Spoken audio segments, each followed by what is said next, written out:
Hey, this is Troy Taylor with the Championship Football Coaches Clinic podcast, sponsored by First Down Playbook, Rack Coach, Tip of the Spear, the Top Hopper, the Sports Workbook. Coach Bill Best, you're going to get a free sports workbook from the guys at Sports Workbook. It's awesome. Coach McNally got one. Steve Saunier got one. But thank you for coming on, Coach. Just to talk a little bit about you and how I met you, as I saw you had sent all that stuff to Coach McNally. So I reached out to you and thanked you. And then the big thing that you did, Coach, was you sent me the text message of you listening to the podcast in Los Angeles. And that just meant so much to me. So, Coach, just talk a little bit about the podcast and how you found out about it and, what episodes you've listened to, Coach. Yeah, man. Well, thanks for having me on, Troy. It's just got back. It's been a busy day already for us with Mother's Day or whatever. So just got back from church. We're rushing home to get this done and get my wife's home office set up and switch over. And then I got a plane to catch to go to Kansas City here in a little bit to finish out recruiting this spring. But yeah, man. So been a big fan of Coach McNally for a long, long time. Just the knowledge he gives away for free is just, over the years, it's just been a huge help to me. So, I saw he joined Twitter and I couldn't let Coach Mirabal. I've never met Coach Mirabal, but I've followed his success and I couldn't let him outdo me with all that Miami Hurricanes gear. So I was on the road and I had our equipment manager Shannon over here. I was like, hey, Shannon, can you help me out? So she went down and, emptied the boxes out and sent Coach a bunch of good stuff, and he was pretty fired up about it. So that made her day. But yeah, I sent that to him. And honestly, Troy, no offense to you, but I heard your name from Coach McNally a couple of times. Troy Taylor, send this guy $5. Everybody sending $5. It's getting paid for all this film work he does.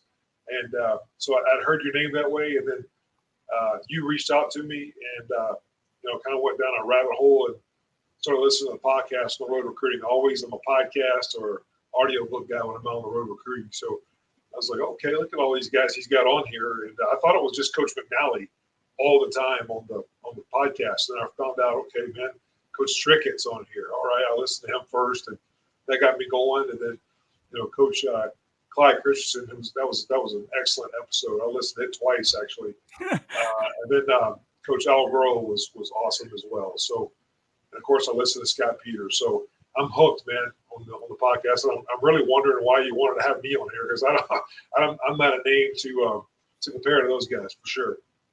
Well, one of the main reasons I want you on here, Coach, because you're a former high school coach. And, I found out a lot of these guys that I've talked to have been former high school coaches. And just talk a little bit about that, playing football. You're from Texas, Coach, and getting into high school coaching. Yeah, I'm actually from Louisiana originally, but I've spent over half my life in Texas. So I kind of claim both. Depends on which state I'm in, which one I claim. But no, I was a high school coach for let's see, 1, 2, 3 years. I was a high school coach for 3 years in Louisiana and Florida.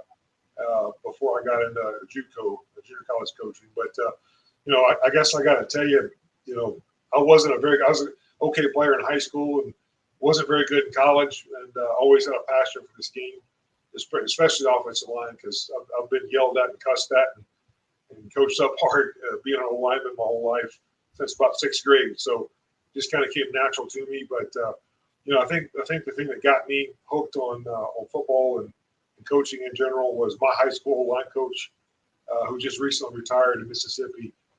I grew up in rural northeast Louisiana, a little town called Rayville, Louisiana, near Monroe. You can actually find Monroe on the map. But grew up there, and my dad passed away when I was 7 years old.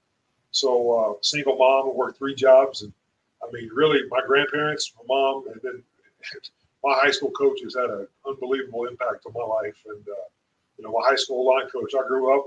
I went to school every day. I was a freshman and sophomore, and I wanted to be just like my high school line coach, Tim Shremnick is his name, and he only coached me for 2 years, my freshman and sophomore year. But boy, I just wanted to be just like him. He was a really cool guy. Always took extra care of me, and all of us old linemen that he had there. But really big influence on me. And he left, and I always wanted to be an O-line coach. Matter of fact, my email address I've had since 1996 when I was a sophomore in high school or junior in high school, I guess. When email first came out, is olinecoach@yahoo.com. People give me credit or ask me questions about that all the time. So I just knew what I wanted to do when I was in high school.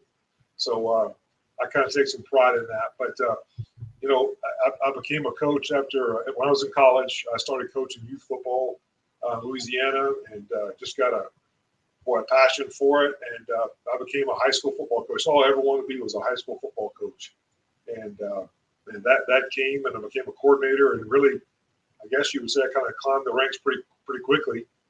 Just worked hard, had a passion for it, and I was at 3 different high schools between Louisiana and Florida 3 years in a row. And then I got an opportunity to coach at a junior college in Texas that no longer plays football, Ranger Junior College. And I'm going to tell you, man, that was an eye-opening experience right there. You learned how to do everything. I was the offensive coordinator, the O-line coach. I handed out equipment, was the recruiting coordinator, drove the van with all the O-linemen in it to games all across the country. I mean, you did everything. And I also lived in the dorm with the players, so I was single. And it was an experience. You got to meet a lot of people coming through recruiting, and I got to meet a bunch of different types of players from all across the country, different backgrounds. And then from there, Don Carthel had just gotten to West Texas A&M Division II school out in Canyon, Texas, and came through. Thank goodness, because boy, it was getting rough at Ranger Junior College. It was hard to do that every day. But is Ranger Junior College? Is that where they made the movie about the guy who was the teacher who became the major league pitcher? No, that was actually Angelo State was in our conference. Oh, it was Angelo. I think, what was it? Oh, you know what? I take that back. Yeah, you know what? I believe Dennis Quaid he actually did play baseball at Ranger College. Yeah, he sure did. Man, he sure did. What a story. Yeah, I'm telling you. If you ever seen Ranger, people ask me where is Ranger, and I always say it's just west of hell. That's what I tell them. That's where it's at. It's something else. But yeah, I was there, and Coach Carthel came through after his first season recruiting and saw something in me, I guess, and hired me to go out there. And I spent 6 seasons at West Texas A&M and became the coordinator my last year. And then I went to Central Arkansas after that, Stephen F. Austin State University after that, and then Rice University to Nevada, and now here. So that's kind of my career in a nutshell. Yeah. So talk a little bit about Mother's Day, because I caught some flack from Coach Puka Scott, assistant coach at Highland Springs High School. It's won, I think, 7 state championships for doing this on Mother's Day. I said, this is the Mother's Day edition of the Championship Football Coaches Clinic podcast. So talk a little bit about your mom and your wife and how special of moms and women they are, Coach. I guess I'll start with my mom. My mom's a pretty tough lady. She, like I said, raised me working 3 jobs when my dad passed away. And God, I get up every morning. I mean, usually, like without an alarm clock, I get up usually about 4:30 every morning because that's what I've done my whole life. Because mom was the cafeteria manager. I'm an old lineman, imagine that. But at the elementary school where I went to, so I got up with her every morning to go to work and wait till school started. So, the bills were always paid. There was always food on the table. I had everything I needed, and she put me through college. And there was no excuses. It was just, we got to get it done. That's really the attitude I've taken because of my mom. So, but she's special. She still lives in Louisiana, and we just got off the phone with her this morning with all the kids in the background. Happy Mother's Day. And then, my wife's a nurse, and she works from home. Actually, she got a job at out in Reno at a hospital when we were in Nevada, and kind of became an administrative role there. And so I'm in her little home office right now on her computer doing that. But she does case management for the hospital there. And matter of fact, she was out there this past week working, and flew in yesterday. And we had a wedding to go to for the former strength coach at Rice when I was there. A bunch of us were all together last night at Estes Park, and then we had Mother's Day today, and she had to take her mom back. who was here this week visiting. So my wife is a true coach's wife for sure. And, this Mother's Day thing doesn't bother her. We've already celebrated with the church, and she's got the air fryer going right now with the kids. That's what our Mother's Day lunch is. So and then I've got to fly out today. So she gets it, but my wife is very she is something special. We move all over the country, and she always finds a way to get the kids in school and in sports and a job and a house, and it's unbelievable. I certainly couldn't do it without her. So we got some comments here already, Coach. We got George Fisher from LinkedIn watching, says, thank you for sharing, Coach. Coach Jim Tim, who is in the race for the Muscle and Fitness magazine. Coach, he's kind of like Arnold Schwarzenegger, Tony Robbins, and The Rock, all combined, Coach. Jim Tim, praying for you all. He's a strong Christian man. He'll be praying for us. He'll have some questions here in a little bit, Coach. But coaching the offensive line, like, what's the most important thing? Is it the first step? Is it staying on the block? Like, if you had to tell a rec coach or a high school coach, Coach, tell me what the most important thing is. What do you think it is? You know what? I'm going to kind of go away from the first step and stay on the block stuff. I think all that stuff's a byproduct. I mean, what I've always tried to focus on, is having all 5 guys see the game through one set of eyes and be together. I think that's where it all starts. Trusting each other, being tough, and being together. That's where I start. Our first meetings, we talk about it constantly in our room. I think that's what you have to be. You have to develop that culture in your room, and the rest of it's a byproduct. From a technical standpoint, I would say, I've learned a ton, like I've already mentioned, from Coach McNally, and I've got notebooks full of stuff over the years, since probably 2005 when I started going to Cool Clinic of him. And, a lot of it didn't make sense to me at the time when I was a younger coach. And I'm kind of at the point where, man, I can see stuff from 10 years ago that is finally coming back to me, and I constantly study it, and it's all made sense. But I would say that what Coach is on right now about not piercing in the line of scrimmage too early, staying square, boy, those fundamentals right now, I know that's where the game is headed, and you're going to see more and more people doing that. And we do at Colorado State, and we have always had an element of that the last, I would say, 8 years of my career. There's always been an element of staying square and not lead stepping as much. And, the horsepower comes later in the block, not instantly, because you don't want to lock your hips. I think that's the most important thing right now as we move forward in the game of football, particularly in the O-line. I think that's the thing, is not the days of lead step are slowly going away. And I would encourage coaches that are on this podcast listening right now. I know you all follow Coach McNally, and I'm just telling you, he's on to it. He's on to it big time, and has been for a lot of years.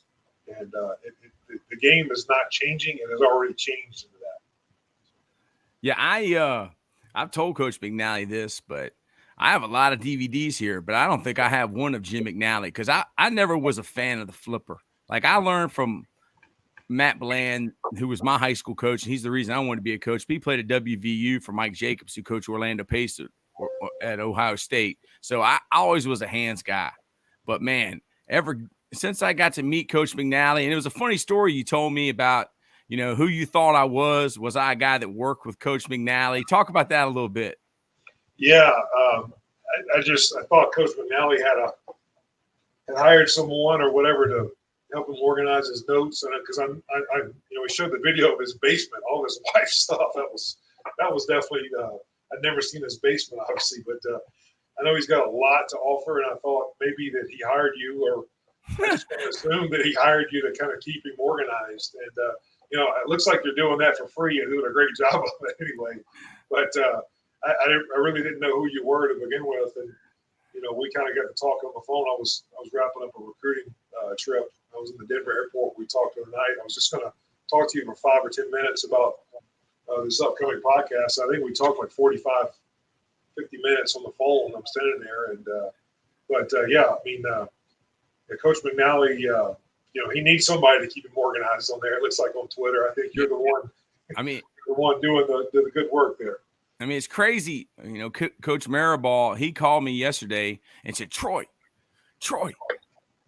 he's got a library of stuff, Coach McNally. Like, what's going to happen to it? I mean, I've known him for 2 months. I said, I don't know. But I mean, he's got a son that, you know, works for the New York Times, a daughter that works in college athletics, and a daughter who runs a business, gymnast business. But he mentioned, like, Bill Belichick's dad, all his stuff went, I think, to the Naval Academy. He mentioned something about getting it donated to NFL Films or to, you know, the University of Buffalo. Coach SC Dub says here, what's going on, Coach? I don't know if you know SC Dub, Coach. Maybe you know me, SC. Put it on there if you know how you know us, or you just watching where you coach. You know, Coach, you and Coach Mariball also said this. There's something to coaching 5 guys. I mean, there is no other position.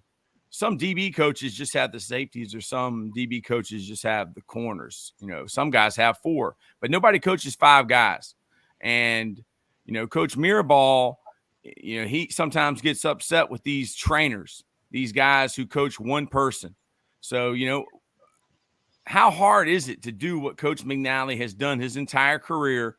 Coach McNally didn't even know there were such things as O-line trainers and O-line and Twitter coaches. So just talk a little bit about, you know, the respect you have for coaches that coach 5 guys and how that is so much harder than just coaching one. Well, you know, I was, like I mentioned before, I became a coordinator. I've been a coordinator twice. In Ranger, I was really young. I had no idea what I was doing to begin with, but I got some more experience under my belt, and we were really good at West Texas A&M. We were nationally ranked every year that I was there. And my final year, I think it was 2011, I was a coordinator, and I'd just been an O-line coach. And, you know, I thought I was ready, and I guess the head coach thought I was ready. We won some games, and we were good. But I will tell you, it was the worst job I ever did, you know, coaching the O-line that year, was because I had so much other responsibilities. But I was prepared for it because I had coached those 5 guys. But I don't want to do it again because I enjoy just coaching the offensive line. That's my passion. But to be able to coordinate everything, and really, you know, at Colorado State, we have a great head coach, Jay Norvell. He's incredible, and hopefully I'll get a chance to brag on him a little bit later. But he's incredible, and you know, there's checks and balances on our staff, and but for the most part, he lets me go to my office and put together a plan and come present it to him, and we go through it. And not everything gets put in, but boy, there's good conversation that go on with it. But he trusts me, is my point, and he trusts that I'm gonna get those 5 guys ready to go every week. And you know, I've been with him. This will be my 4th season coming up, and there's a lot of value in that to me. A lot of appreciation for him to let me do that, and really, the last thing I want to do is violate his trust. So to be able to handle those 5 guys, boy, that's an honor to me, a badge of honor. And you know, moving on to the trainer thing, I heard Coach Christian talk. I've listened to that one twice. I know we talked about at the very end. You asked him about if you're a 9th grade, 8th grade, or 10th grade quarterback, what kind of coach, you know, private trainer would you get? I thought that was a great question. I think you were trying to maybe you were trying to get him. I don't know. No, I was just like, I wasn't really looking for, like, you know, everybody's always like, do I need to find a private coach, or do I need to go to a camp? I think he just, you know, he focused more on the trainer aspect, but I was looking for very broad, you know. Yeah, sure. But yeah, talk about that, Coach, because you listened to it twice.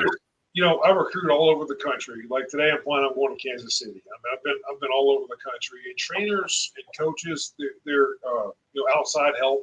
They're a lot like social media. They're not going anywhere. There's a business model. And we're in America. I mean, people have the right to make money and earn a living the way they, you know. And so coaching and having extra help for kids, that's certainly a business out there. And people can do that. And you know, the majority of my career has been in Texas. So I've dealt a ton with Texas high school football coaches. And, you know, I go all over the place, and it's just different in Texas. I mean, there's an association there that's, you know, bigger than the AFCA. The Texas High School Coaches Association, their coaching school, they call it. I mean, there'll be 13,000 coaches there every year. And, you know, the AFCA is about 8,000. So You can do the math there, but it's a huge deal. And they have a deal there where you go when you recruit, you go straight to the high school coach in Texas. They are professionals, and not to say that other states don't have that, but in Texas, it's pretty much that's the golden rule. You go straight to the head coach's office, to the field house, and they handle you out there. They tell you where the players are. They bend over backwards to help you. And there's a huge emphasis on recruiting in Texas to get their players out. And again, it's like that in a lot of states, but Texas does it a little bit differently.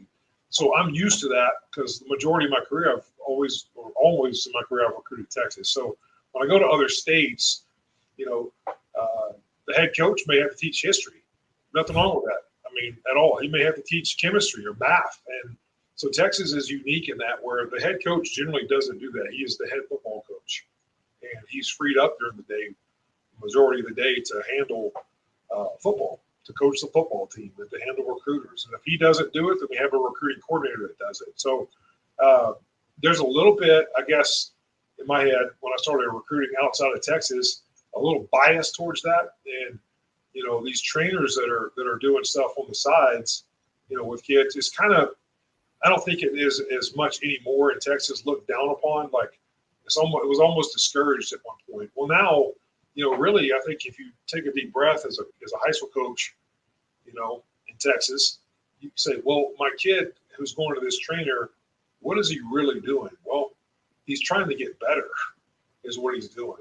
So I think a lot of people are looking at it through that lens as opposed to, this trainer's trying to make a bunch of money off my kids, and he didn't have our best interest in mind. And although there are those out there that are that way, I think a lot of these trainers that are in these cities, and I think a lot of them are trying to help kids.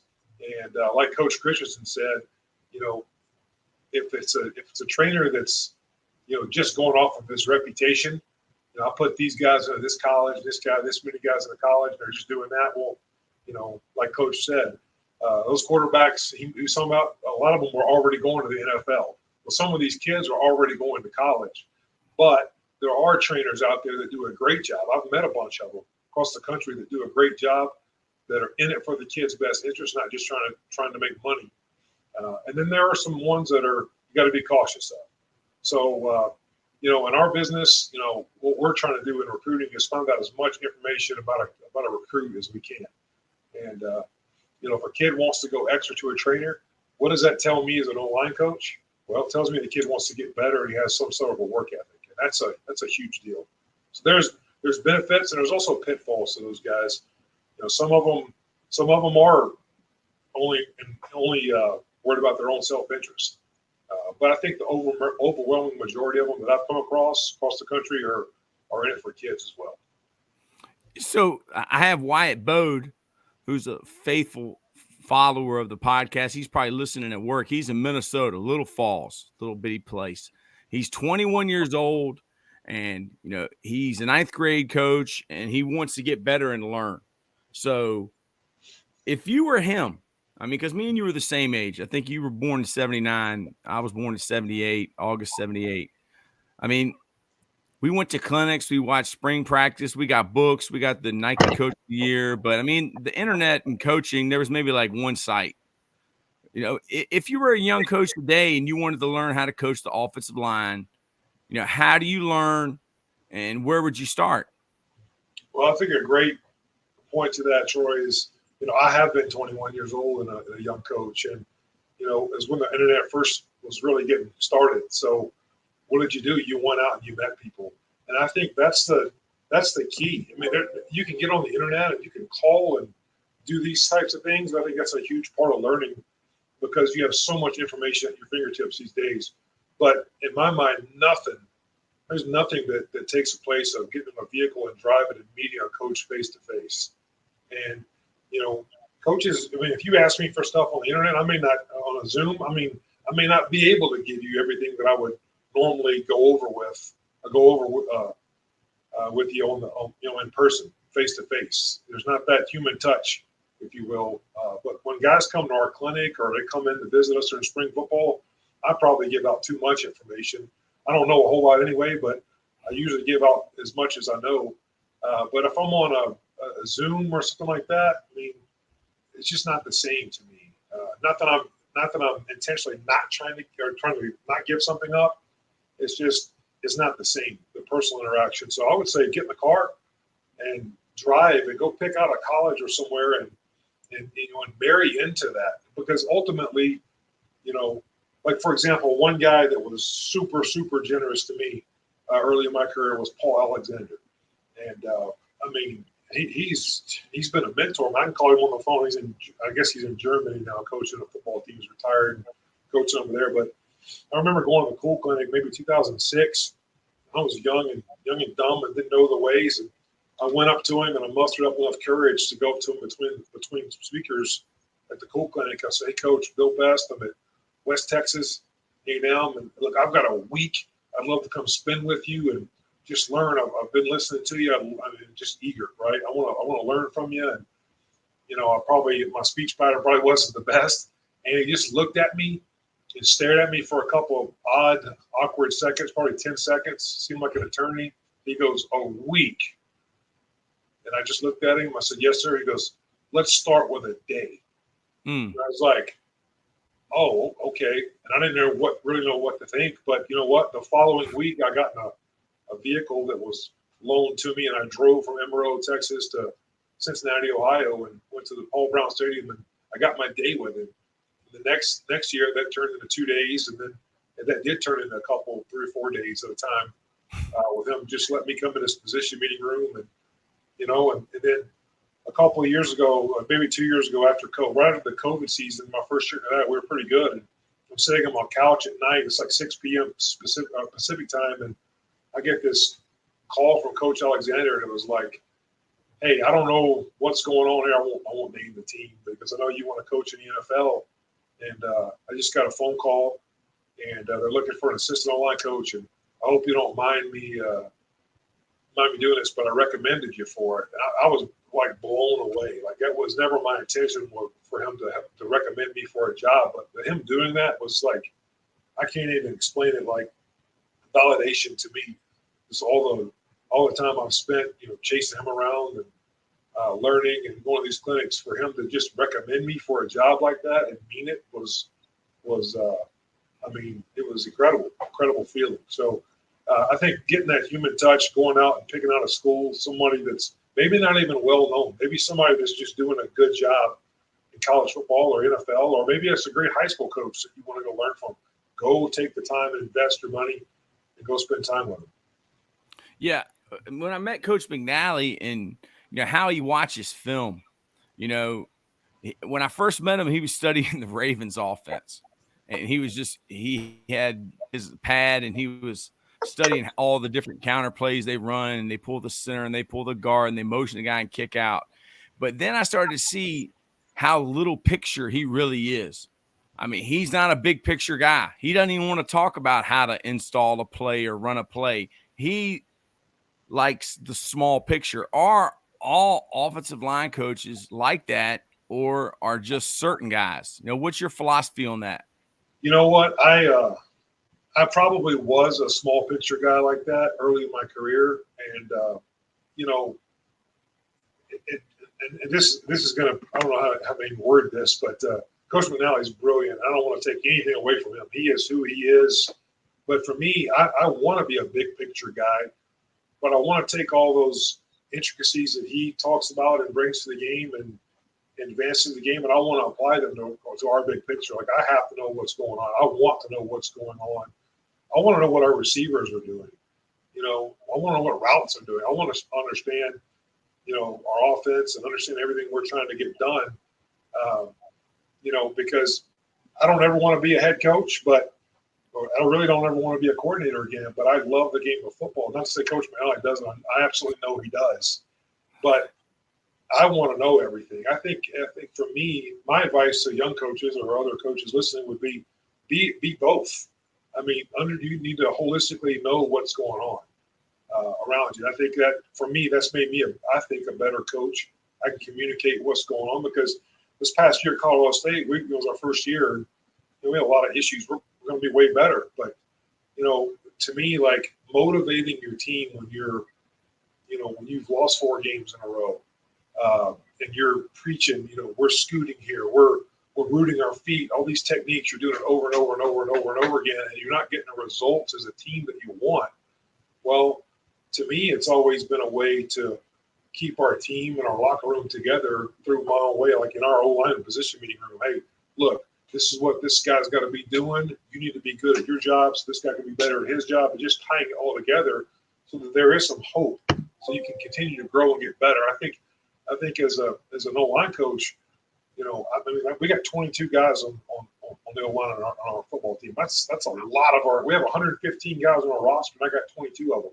So, like it or not, I got a lot of influence on our team, and those guys have a lot of influence in our locker room. So, being able to spread a message about what we're trying to do as a staff, I think that's a big deal. I think being a big picture guy helps you with that. Understand technique, because your message as an O-line coach isn't going to be a lot of motivating. That's the head coach's job to get up in front of the team and motivate it. But I can spread his message through big picture, what we're doing schematically, how we need to get better at this. Spreading that message from the top down, I think that's helped me being a big picture guy, if that makes sense. And not just worried about, we need to take this step or that step, or our hand place needs to be here. That is a huge part of it. But I like being a big picture guy to help our team. Yeah, because, when you're young, you have to learn a little bit of everything because, you just don't want to know one thing. So I totally understand that, Coach. One other thing I'll say, Troy, I guess my second year coaching football, I was at Bolton High School in Louisiana. And, I'd been a coordinator at a little 1A school in Delhi in rural northeast Louisiana. You got to know how to hunt and fish and cook out there because there ain't a grocery store around for 50 miles. So that's where I was at. I'd been a coordinator. I didn't know what I was doing. But my second year, I worked for a guy named Eric Parmley, and his dad, it's a great football name, Brownie Parmley was his name, older coach. He won like 200 and something games in Louisiana at the time. And his son took over as the head coach of the school I was at. He hired me. He was an O-line guy. He actually coached Kevin Mawai in high school. And, he's a good one. He made me every week, he gave me an old school, 6-box of plays, and he made me draw. We didn't have a lot of plays, but it seemed like it when you're drawing all of them up by hand. And he made me draw them up in pencil every week, and he would take a red pen, like an English teacher, and just make it bleed, just grade and I'm coaching the offense line. He would make me do that, and he would say, this isn't good enough. It might be how big the squares are, the circles are, or, the angle at which you're departing on the diagram, or maybe I blocked it wrong. And he would make it bleed and tell me that's not good enough and go back. And that's really how I learned big picture, like scheme, like what it really means, not just the O-line part of it, not just technique, but because I was infatuated with technique back then. I thought that's how you had to be an O-line coach. You certainly do have to have that, but you also have to have a big picture element to it as well. So, you talked a little bit about Jay Norvell, then you talked about Coach. What other coaches were there along, your journey, that were influential in, your career?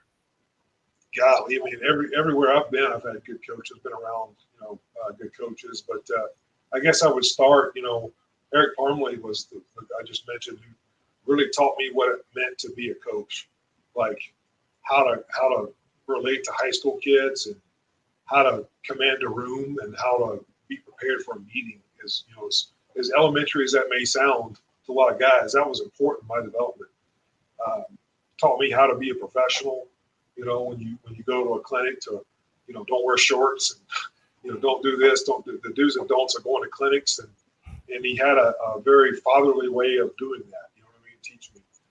So I was only with him 1 year, but it was probably the most influential year of my coaching career was being around him. And then honestly, Don Carthel at West Texas, A&M, he really didn't coach a position. He was a head coach. And in Division II, you don't have as many coaches. So usually the head coach coaches a position. But what Coach Carthel was he knew everything that was going on in his program. And he had a way about him that coaches, players, anybody that was around you just did not want to disappoint him.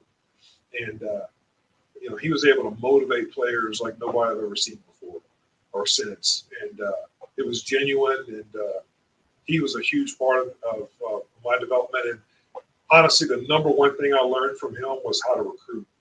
I can't tell you. I was at West Texas, again, Division II. I was there 6 years. And in my time, I was counting up years ago, we had 32 guys that got at least a rookie NFL minicamp invite. And a lot of them stuck in the NFL for long. 32 guys from an NFL team, or sorry, from a Division II team. And, the way we were able to do that, a lot of them, about half of them were transfers that we were able to find to junior colleges or whatever back in those days. But the other half were high school guys that we developed. We found that nobody else wanted. And to this day, like it really bugs me if I drive past a high school and I don't stop and go in and get a list or talk to the coach or shake his hand. And he may not have a player today, but in 5 years, 3 years, a year even, he may have a guy. And we got a better chance of getting him if I stop by there. And I just learned how to recruit and be a professional and really be myself when I'm recruiting, not trying to be somebody else, not wear I see you got a flat bill hat on, but I have a bend in I'm old school, and I wear boots when I go recruiting. That's who I am, and I'm just me when I go into the schools, and I'm genuine. I don't know how to be anybody. It's tough enough being me, and I can't be someone else. And he always taught us that: be yourself, be honest, and treat people the right way, and you'll be surprised the results you'll get. And that's how I've lived my life and how I recruit. And the next guy I would say would be Coach Norvell.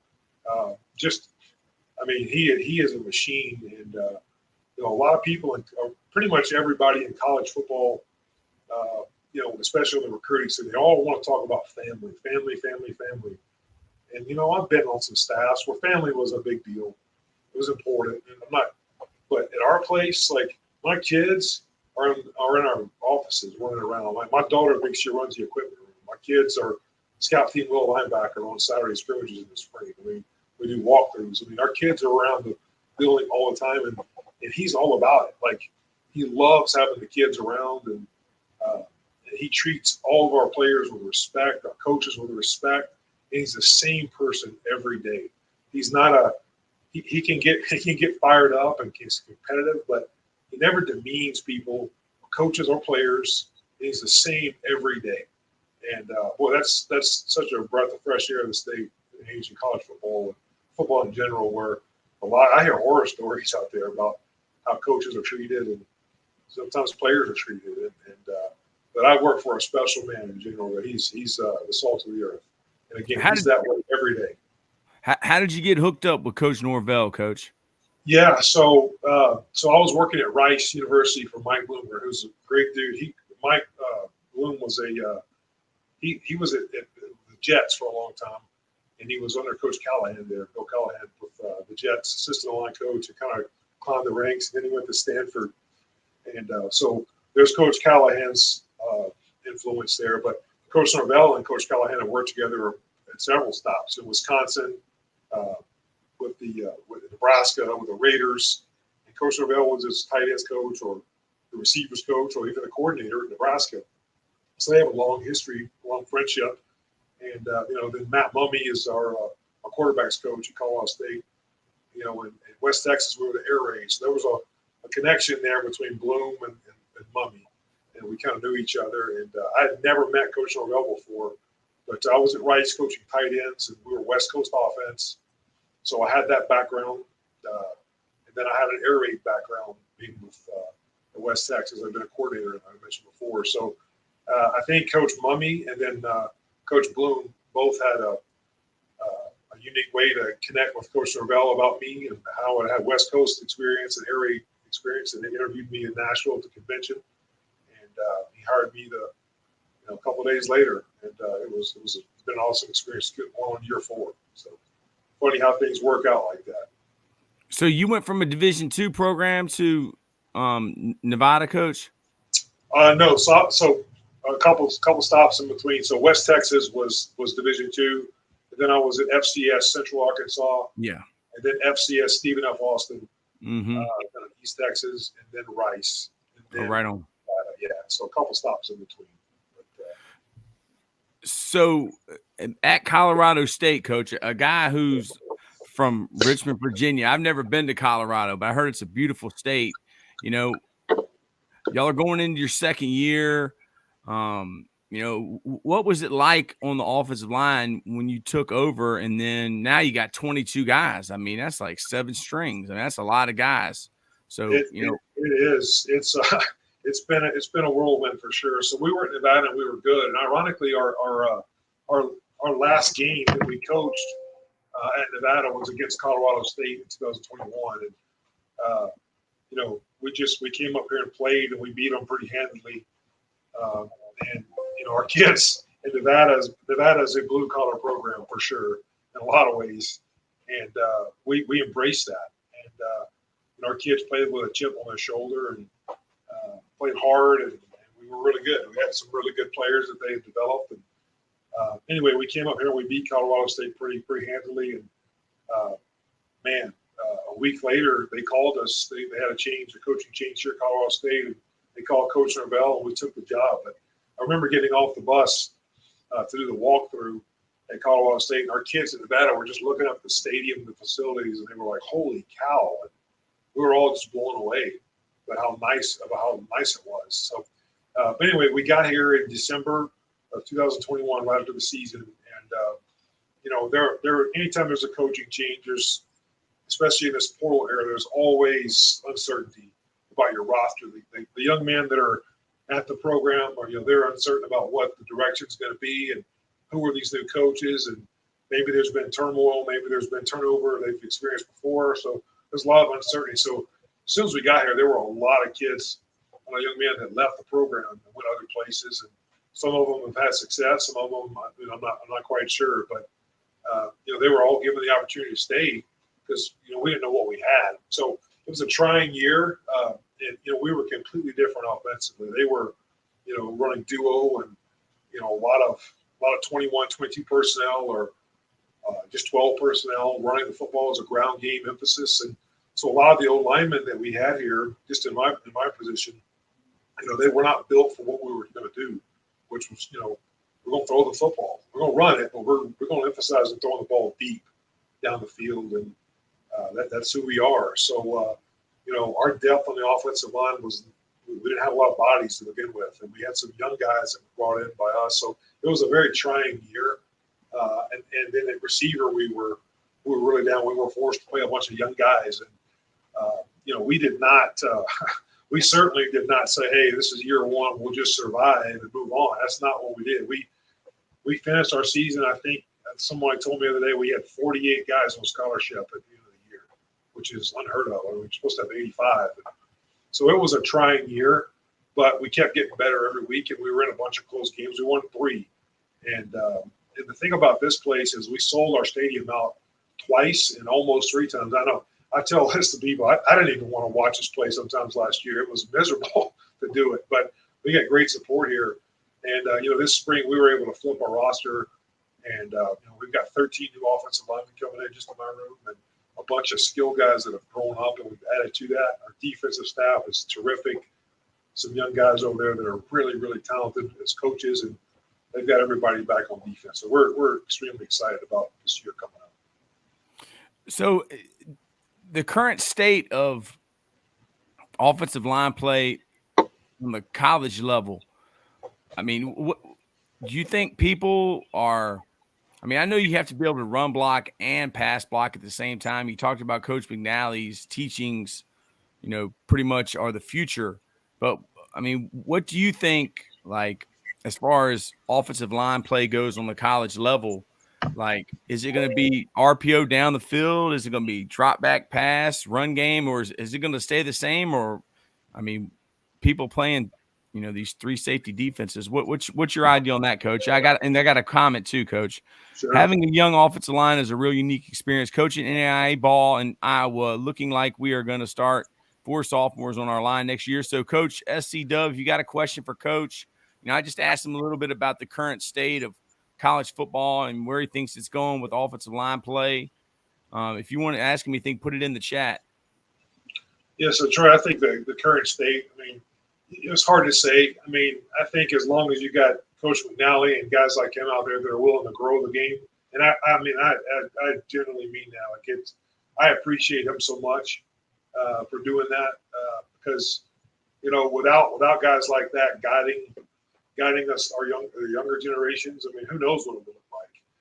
I know he's met with some resistance, it seems like, when you read some of the comments. I don't really read comments, but he's generally growing the game. So, you know, there are a lot of RPO offenses down there. I think that's just, you think about offensive football. First of all, in coaching, our job is to win.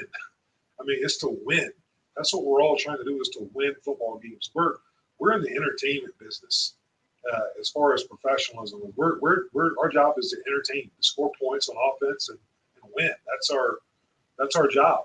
It's our job description, really, when you boil it down. And along the way, you get to shape lives and influence kids, and that's the sweet part of it. But really, we're trying to win. So how do you do that? Well, you know, RPOs are pretty good, and you know, a lot of coaches that are out there that are established, they have a way in which they want to attack, and they have a plan and a philosophy. If they don't, they probably aren't winning very much. So, you know, the current state of O-line play, you know, I can't speak for everyone, but everywhere I've been, I've been fortunate, and I guess a little bit is a double-edged sword. I've had a lot of autonomy to try different things. Every coach I've ever worked for, head coach, is really, I guess, seen me work and has really trusted me. So I've been able to experiment and do things on my own. So, you know, a lot of coaches are just rooted into what their head coach wants them to do. They're rooted into a philosophy and a system, and there's nothing wrong with that. So, the state of college football on the offensive line, I think, is as long as there's guys out there that will go out and seek knowledge and try to turn that knowledge they get and turn it into something that they understand completely, and they can teach their players. I think a lot of coaches out there, and I've been guilty of this too, they take things that they learn in clinics and they immediately try to implement it. And sometimes it doesn't work for them because they don't completely understand the ins and outs of it. And for me, I have a rule that I'd probably be about 10 years ago, I put in myself. I'm like, you know what? If I learn something in a clinic, I'm not going to go implement it right now because I'm not going to learn. I will not know it inside and out, and I won't be able to answer questions that the players have or fix problems that may arise until I study it. So, I mean, a lot of the stuff that we're doing this year, I've been sitting on for 4 or 5 years, to be honest with you, because I need to be able to completely understand it. Because the worst thing as a coach is when you got a bunch of guys looking at you during a game and you don't have an answer. They got a question, you don't have an answer for it. That's not a fun place to be in. But certainly that does happen. And I'm just honest with them. Hey, I got to figure that out. But on the bench during the game, that ain't a place you want to have that conversation going on. You'd rather have that in the meeting room. So I think, again, going back to it, like coach, as long as there's coaches going out and learning and making stuff their own, I think the game, the offensive line plays in good hands. But if you're stuck in a certain way, I think the game's going to pass you by. So Coach SC Dub, Coach, says Coach McNally is a fun guy. I still remember when we were doing the podcast a couple of months back, and he gave you a call while he was in the bathroom asking about Twitter. Ha ha. Yeah, he FaceTimes me a couple times a day, SC Dub. He hasn't talked to me yet today. He was watching TV last night when I was going to call him back. But, I mean, it's hard for me to believe, Bill, because I mean, I've been doing these clinics since 2009. Coached college ball 3 years at Virginia Union, and I didn't do the clinic then, but didn't do the clinic this year, and it became a podcast. And now I'm talking to the offensive line coach at Colorado State and Coach McNally and Alex Marable. It's kind of crazy, really, for me. And like you said, it's validation because I mean, I've been studying football for over 20 years. So I appreciate y'all, man, taking me under your wing. So now with Coach McNally on Twitter, I mean, they're playing long, and I'm a stick your face in the fan guy. I mean, that's like I kind of live by that. But I mean, now with the game changing and getting the head out of the game, I mean, it makes sense. So what does that mean to you? Play long? Are you coaching that all the way, or do you still coach it the way you did 4 years ago? Or were you on this because I know you've studied Scott Peters and those guys? Yeah, so play long. I mean, I've been hearing that for several years. I mean, going back to maybe 2010 with Coach McNally, kind of started talking about that with Strollo, Coach Strollo. I mean, I was there.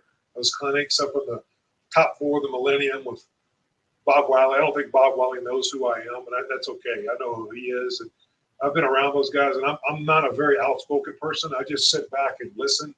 You know, somebody on your podcast, I guess maybe it was Coach Al Groh, talked about great listeners. Mm-hmm. You know, I mean, I wouldn't call myself great at anything, but I observe a lot of stuff. I just keep my mouth shut and observe, and I try to listen and write stuff down and see people interact. And so I've been around listening to that stuff for several years. And again, like I mentioned earlier, it really has, the last couple of years has really just clicked in my head exactly what they're talking about play long. What does that mean? And, you know, I can remember, I think I sent you the videos from my phone. I recorded at Paul Brown Stadium, but we had the pre-clinic, the pre-cool clinic. Yeah. And, Scott Peters shows up, and I mean, I had no idea who he was. And Coach McNally's in there. It's the first time he'd ever been to Cincinnati talking, Scott. And he's just talking about, you know, playing long and the hay bell and the clog and all these things. And I'm like, what is this? This is crazy. Like, how do you teach all these finishing moves? And I'm trying to figure out how to get a guy covered up and blocked. And he's in there talking about finishing moves and martial arts. And I knew there was something to it. So I wrote it all down. And I just kept it in the notebook and tried to go back to it and you know, keep tabs on it throughout the years. But every year Scott would come back. And every year more and more of it made sense to me. And Coach McNally's been on this crusade about playing long for many years. And so, yeah, we're definitely playing long. I mean, we subscribe to it. Matter of fact, I see the tip of the spear logo here on this bottom of the screen. So Mike Pollock and I have become. Yeah, talk about Mike, Coach, who's been on the podcast. Talk about Mike. Mike is awesome. I mean, what a great. First of all, what a great dad, what a great person. You know, a former NFL player, as you guys know, he was on it before. But I was in my basement here in Colorado over Christmas break, and I mean, we were 3-8 or whatever we were, and I'm just depressed. I mean, I'm trying to figure out how I'm going to be better as a coach so I can make our team better.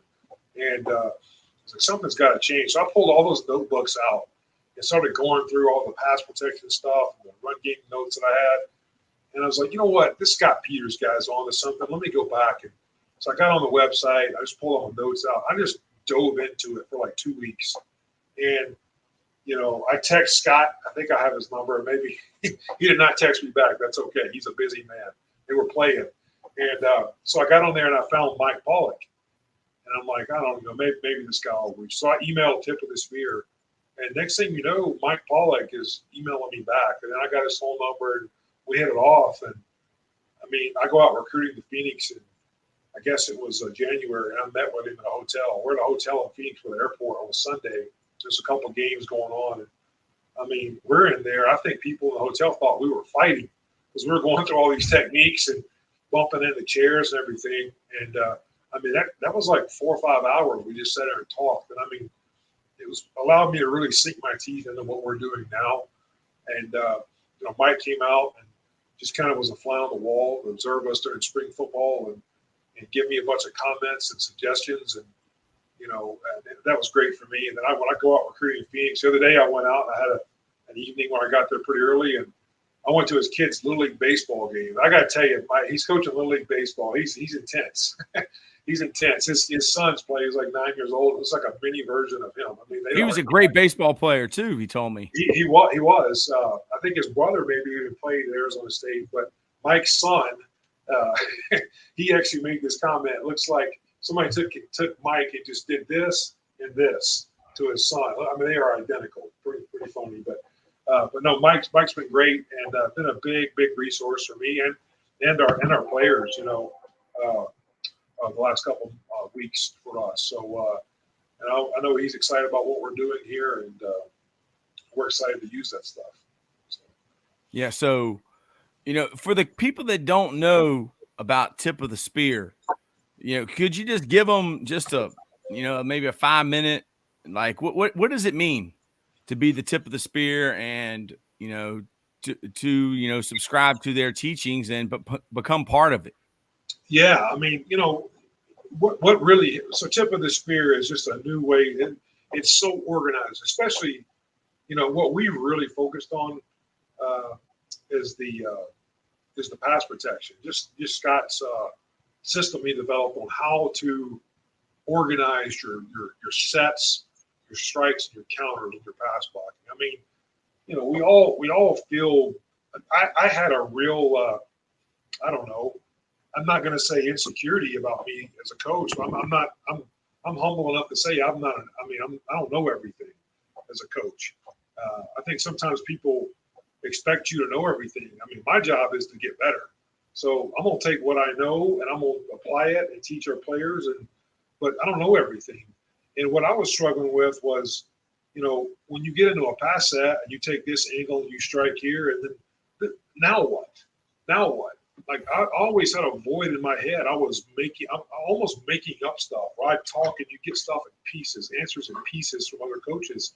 But I never felt.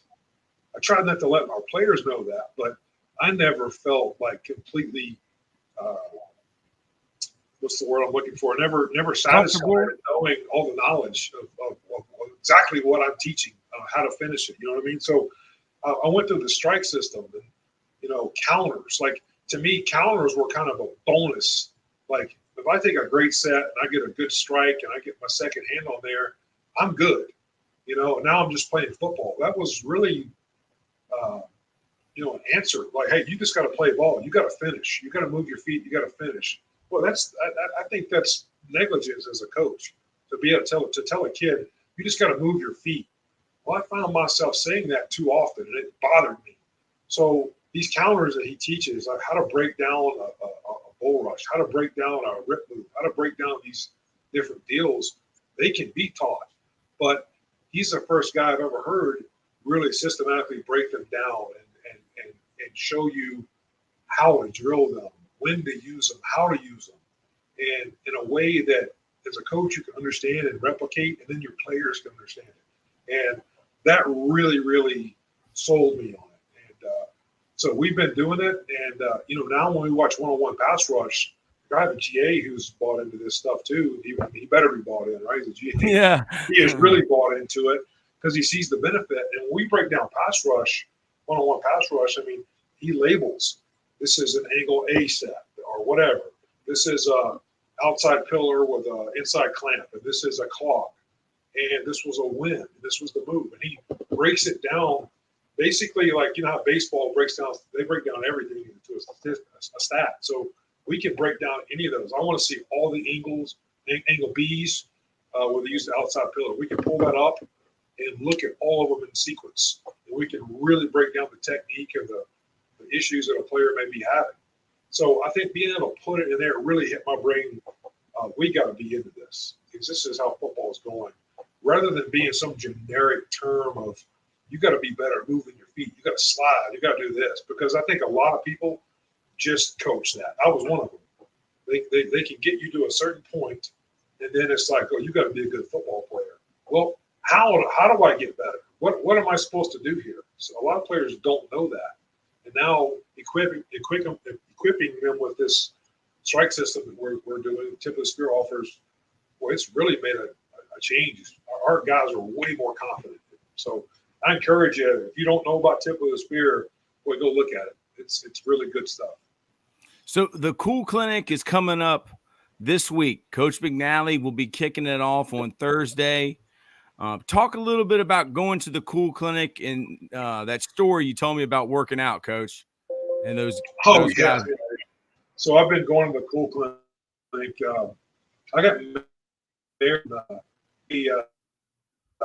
May 5th, Mayo 2007, May 5th, 2007. And one of the premarital deals was, hey, I know we're going to be straight from the honeymoon, but I'm going to Cincinnati to the Cool Clinic. We got to make sure we agree. I have to go. So I've been going every year since I think 2005 or 6 when it was. I miss it. I miss it not being in person. I mean, man, I learned so much football from the pre-clinic and after the clinic, hanging out with people and making connections and exchanging phone numbers and ideas over the course of the season. I miss that so much. I know there's a lot more that can be covered when you're doing it online, but I certainly do miss going in person. Just driving up there or flying up there and seeing people at the airport or sitting on an airplane coming back, there's just something missing to it right now. But been going every year, and I mean, well, I've learned a tremendous amount of football going there. I think it's the best clinic there is. No offense to your clinic there, Troy, but the Cool Clinic. I mean, hey, the Cool Clinic is really special to me. And I'm not on the Cool Clinic level, man. I'm the low man on the totem pole. One year, that story I was telling you, one year it was in the Millennium Hotel there in Cincinnati, which, you know, that hotel is kind of the mushroom as well. It wasn't the greatest place, but boy, it was a good place to have the Cool Clinic. Be careful in the dark and all that that hotel kind of goes along with that. But I remember one year, I think it was maybe 2013, maybe, or 12, I forget. But Coach Strickett was there, and Coach Strickett probably doesn't know who I am. I've talked to him on the phone several times over the years. Just humble, and he's a lot like Coach McNally and willing to share stuff. And I've reached out to him over the years several times. And but I was in there on the treadmill jogging one morning, and boy, to my left comes in Coach Strickett. Comes in next to me, and you know, he starts jogging, and then to my right, about a couple minutes later, Dante Scarnecchia comes over to my right, and I'm in the middle between these two guys talking football, and I'm thinking, what is going on here? Which one of these clowns does not belong in this picture right now? And there was me in the middle, they're just talking over me, you know, like I'm not even there. It was great just to listen to them talk, and you know, as they're jogging. I'm doing good enough just to hold my wind and be able to get through my jog. And those two guys were having a football conversation going faster than me. So that was a cool deal to see that. So who are you looking forward to listening to in the Cool Clinic this year? You know what? I always listen to Coach McNally. It doesn't matter what he's talking about. I always listen to him. And I get it where I can have whatever years access to it. So I really take my time and go through it. That is one positive about having it remotely is you can go back and listen to the whole clinic. You don't have to wait on the DVDs. I got a huge binder of all the DVDs from the entire time they put them out since like 96 or whatever. I've got all those DVDs, but you know, it's a hassle to put a DVD in anymore. You can't find them. But to be able to just click on it and watch it nowadays is good. But I'll go back and take my time and go through it over the course of the summer. And really, I go back and revisit them over Christmas break and do that. But Coach McNally, and honestly, I haven't even looked at the whole lineup. I normally just get. I know there's going to be some great speakers. You know, I think a buddy of mine, Iman Nagabi from Houston, he was at Tulane last year. He's a terrific coach. He and I kind of came up together through the Southland Conference. He was at McNeese State, and I was at Central Arkansas, and I think I actually got a couple more. I think we've beaten him a couple more times than he's beaten us. But he's a terrific coach. He's at Houston now, and I'm looking forward to what he has to say. He's a tough, hard-nosed coach, and but young enough to evolve, if you will. But he does a tremendous job. So I'm looking forward to listening to him speak, kind of watch his career develop, and he certainly earned it. So looking forward to those two guys, Coach McNally and Coach Nagabi will be the two that I'm most. So we've been going for an hour, Coach. I mean, we start talking football, and an hour goes by. And what would you like to end with that we might not have talked about so far? You know, for maybe the high school coaches, high school offensive line coaches, high school coaches that are watching, because I post this on Facebook and a bunch of different groups and the Mushroom Society, Coach McNally's group on Facebook. But what would you like to say to those guys, Coach, out there watching? You know, I would probably say this, and I've got a little bit of gray hair. I'm 44, so I'm not old, but I mean, every day goes by, I feel like people are asking me. I got a lot of gray hair. A couple months, man. It's more like you're the elder. But no, I would say this. Like when I was a younger coach, you know, I probably didn't express it as much, but I always wanted to move up. I always wanted to go to the NFL, go to Division I. I always wanted to move up. And I think that I became a better coach, and things started happening for me when I realized, hey, you know what? I'm just going to be where my 2 feet are. I'm going to work as hard as I can to pour everything I got into where I'm at. And boy, that's really served me well. I mean, there's an old saying: there's 2 types of coaches: those that have been fired and those that haven't been fired yet. Well, I haven't been fired yet, and I don't know if that's a badge of honor or what. I'm not trying to say it is, but every job I've ever had, I just go to work, man. I love football, and I love the grind of football. I love the late nights, and I love the film, and I love the scheme, and I love the camaraderie with the coaches and the players. And probably, I don't know, 2008 probably. I was in West Texas, and we were young, and we all wanted to move up, and we were really good on offense, and really good as a team. And you just kind of thought you were entitled to getting a better job, and it didn't happen. It didn't happen. I was there 6 years, and a lot of coaches around me were like, man, we need to get another job. And I'm like, you know what? We're pretty good here. And if you just keep working, maybe something good will happen. And sure enough, it did for me.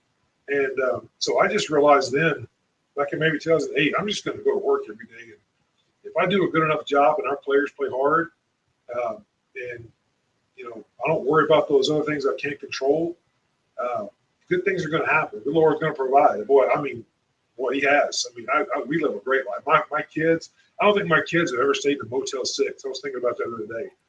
A flea bag. I got to get them into a Super 8 or something. They've only stayed in the Marriott.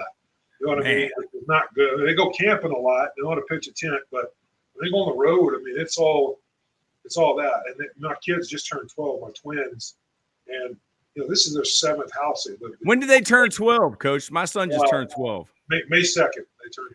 My son was born May 8th. Okay. So, yeah. It's a good month. I got a lot going on. In the best household, there's a lot going on in the month of May, and I'm usually gone for all of them on the road with crew. We got to celebrate at the end of the month. But, I mean, my kids are fortunate. They get to grow up and be around the locker room, be around our guys everywhere we've been. I mean, they have got to experience so many cool things that I never got to experience, and most people will never get to experience it. But I would just encourage all those people that are always looking for the next job. That may be something that you want to do. I mean, certainly, I hope to coach in the NFL one day. That's a goal of mine. It's a goal. But I know if I don't work hard at Colorado State and help turn this thing around, that ain't ever going to happen. And so I just focus on that. And I would say that would be the biggest piece of advice. I'm still a young coach. That would be the thing that I've experienced and changed myself, and it served me well. That would be my biggest piece of advice. Well, I appreciate you coming on.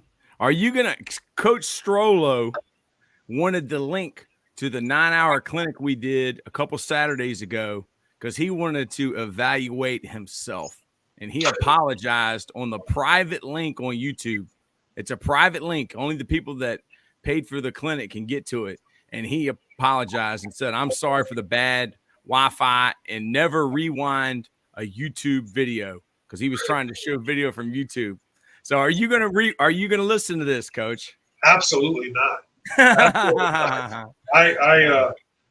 I've maybe, 15 years ago, I did some clinics, the little Coach's Choice videos out in California. It was a free vacation. I wasn't making any money, so they paid for me and my wife to go out to Monterey, California, and have I worked one morning or one day, and then the other 3 days we got to go around the Bay Area, and they paid for it. So we went. I spoke like six DVDs or whatever. I've never watched them.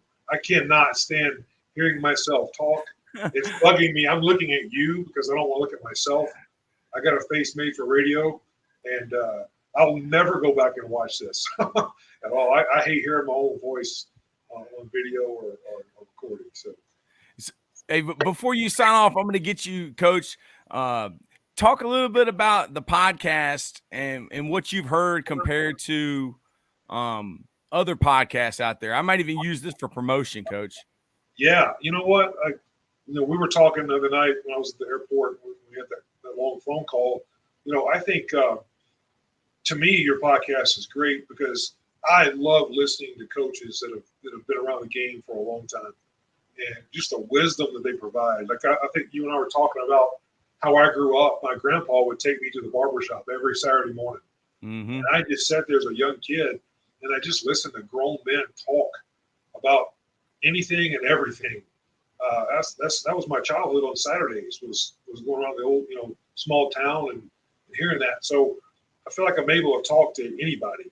And, I don't have a whole lot of wisdom, but I've been around people that have a lot of, our head coach has got a lot of wisdom. And I love listening to him talk about I need to get him on, Coach. I need to get Coach Norvell on, Coach. He would love this. He would love this. And, boy, you talk about a guy that's been around some incredible coaches. I got a bunch of his DVDs, Coach, in my binder over here. A bunch of them. Awesome. But to hear him talk about Howard Mudd and Tom Moore and Jim Mora and Bill Callahan, and just, it's incredible, the people, and Al Davis, the people he's been around, Mike Ditka. It's incredible. But I love your podcast because, here's the episodes I've listened to so far. I've listened to Coach Algro. I started off with Coach Trickett, which was great. And, you were talking about all the family in West Virginia. I'm like, this is just like being in that barbershop, talking about all the family. Like, this is I cried. How you start off. So that really reeled me in. And then to hear Coach Grow talk, just the experiences he's had and the wisdom he shared from a master coach.